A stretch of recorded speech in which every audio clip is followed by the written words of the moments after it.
Sehat-sehat Pak Habibie? Ya, sehat-sehat. Alhamdulillah, silahkan Bapak. Dari awal tadi Pak Habibie, Ya, kita sudah dengarkan begitu banyak suara anak negeri. Ada politisi, anggota DPR, ada dari salah seorang menteri, ada akademisi, ada seniman, ada komedian, begitu banyak suara. Boleh saya minta Pak Habibie juga tampil? Boleh ya?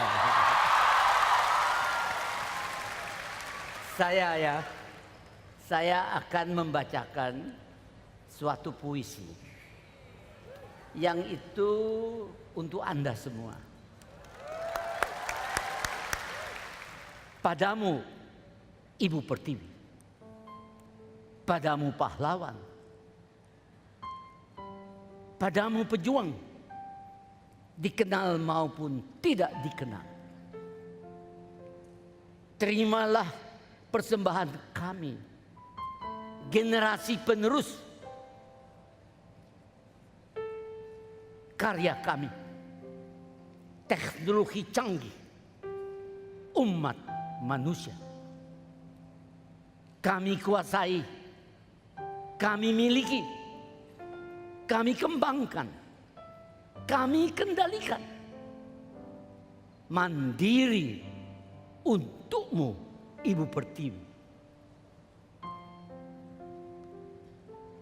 Meneruskan perjuangan masyarakat Indonesia adil dan makmur berdasarkan Pancasila dan Undang-Undang Dasar 45.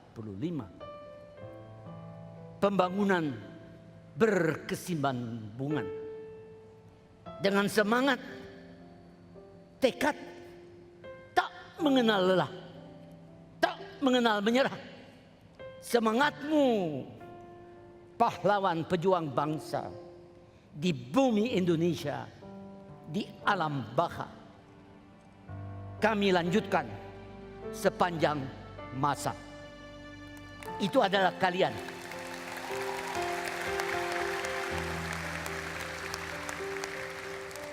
Judulnya Generasi Penerus. Judulnya benar, Najwa Generasi Penerus. Kapan persisnya Pak Habibie membuat puisi ini? Saya membuat puisi ini 1 jam sebelum karya anak bangsa ini N250 dimunculkan. Bahasa Inggris namanya roll out, bahasa Indonesia dimunculkan. Persis dimunculkan pada Hari Pahlawan tanggal 10 November 1994. Sejam sebelumnya di ruang kerja, dalam 5 menit saya susun kata-kata itu. Karena itu adalah persembahan untuk generasi penerus.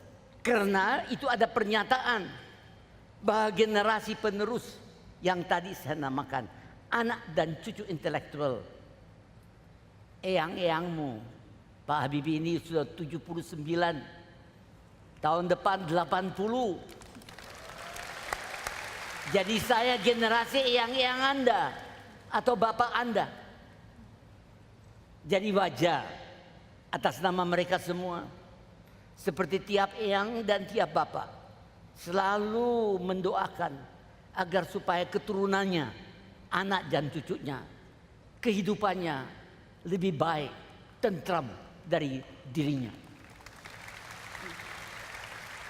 Dan N250 itu adalah karya anak bangsa 100% yang paling canggih pada waktu itu. Pak Habibie, tapi bukan hanya itu. Kita ingat tahun 90-an, bukan hanya pesawat yang waktu itu dihasilkan industri strategis. Kita akan lihat kumpulan apa yang negeri ini, bangsa ini sudah bisa lakukan pada tahun itu. Tahun 1995. Kita lihat sama-sama.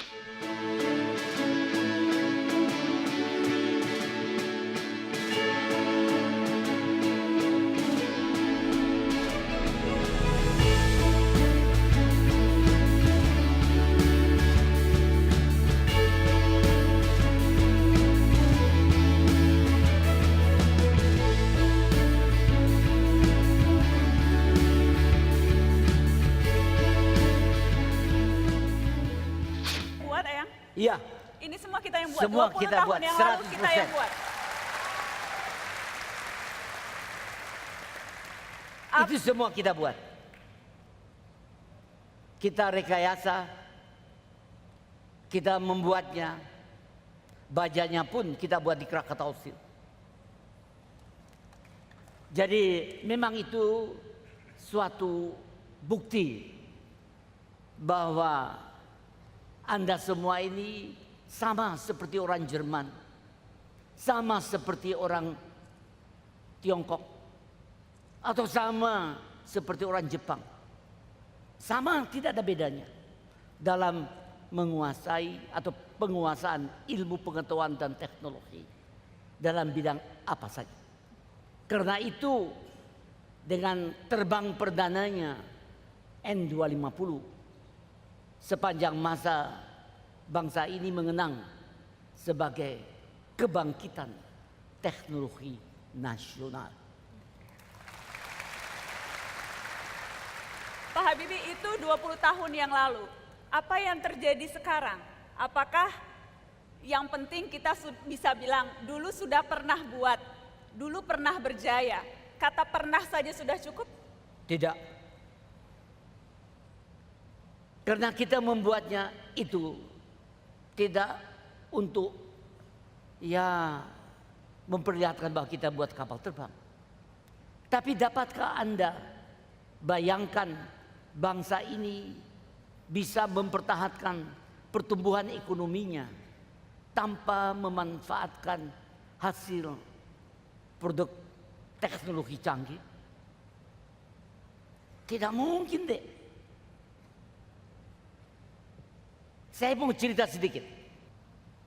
Waktu saya pertama kalinya ketemu dengan Presiden Republik Indonesia, Presiden Soeharto, bulan Januari 1974, Dr. Habibie,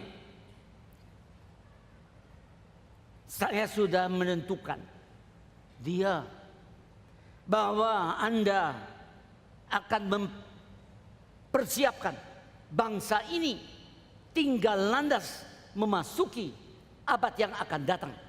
Tapi saya singkat saya katakan, Pak, kalau saya harus laksanakan, saya butuh duit yang banyak untuk mendidik anak cucu kita, untuk mengadakan riset, untuk membangun industri-industri sebagai wahana yang dibutuhkan untuk menjadikan anak bangsa ini unggul. Saya mau tanya Pak Habibie, kenapa Pak Habibie mau terima usia 37 tahun, waktu itu memimpin perusahaan, sudah wakil direktur di Jerman? Bukan wakil direktur. Direktur? Wakil presiden dan direktur untuk pengembangan dan penerapan teknologi. Sudah hidup mapan di sana, dipanggil presiden, disuruh pulang, disuruh membangun industri betul-betul dari nol. Kenapa mau? Kalau bukan anak bangsa ini yang membangun bangsanya, siapa lagi?